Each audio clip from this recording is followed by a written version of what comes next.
नमस्कार, लक्षवेधीमध्ये आपल्या सगळ्यांचं स्वागत। मी प्रसाद काथे। कायद्याचा वरवंटा एकदा फिरायला लागला की त्यातून भले भले सुटू शकत नाहीत आणि जो चुकला असतो तो आज ना उद्या अडचणीत येतोच। हे सगळं सांगायचं कारण म्हणजे एसआयटीच्या स्थापनेनंतर चौकशीच्या निमित्तानं आणि राज्य सरकारच्या अधिकारात कायदा आणि सुव्यवस्था राखण्याच्या साठी हळूहळू ज्यांनी महाराष्ट्र अशांत करायचा प्रयत्न केला त्यांच्यावर महाराष्ट्रात कारवाया सुरू झालेल्या आहेत।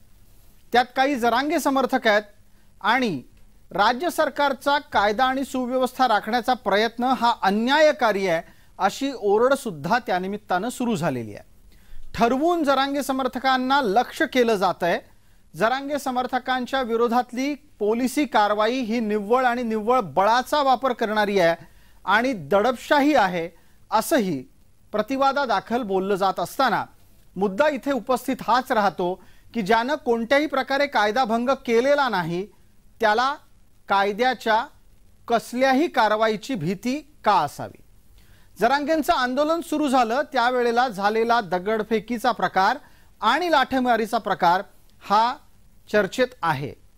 त्यानंतर पुढे टप्प्याटप्प्यानं आंदोलन वाढत गेलं आणि झालेले घर जाळपोळीचे प्रकार असोत, त्याचबरोबर रस्त्यावर सार्वजनिक वाहनांचं नुकसान असो की महाराष्ट्रामध्ये जातीय द्वेष निर्माण करणारी वक्तव्य असोत, सगळ्याच गोष्टी एसआयटीच्या अंतर्गत तपासला जात आहेत। कारण हे आंदोलन हे महाराष्ट्र अशांत करायचा प्रयत्न होतं आणि हा प्रयत्न स्पॉन्सर्ड अर्थात प्रायोजित होता अशा प्रकारचा तपशील राज्य गुप्तवार्ता विभागाकडे पोहोचलेला आहे।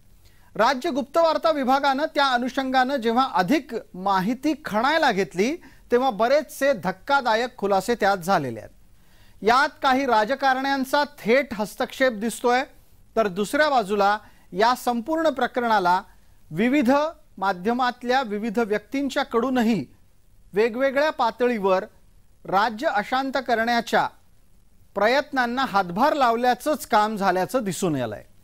तपास यंत्रणा या सगळ्या गोष्टी तपासतायत आणि त्या अनुषंगानं कारवाई सुद्धा सुरू करतायत आणि त्याच विरोधात सुरू झालेल्या आरडाओरडीला आमचा प्रश्न आहे, कर नाही तर डर कशाला।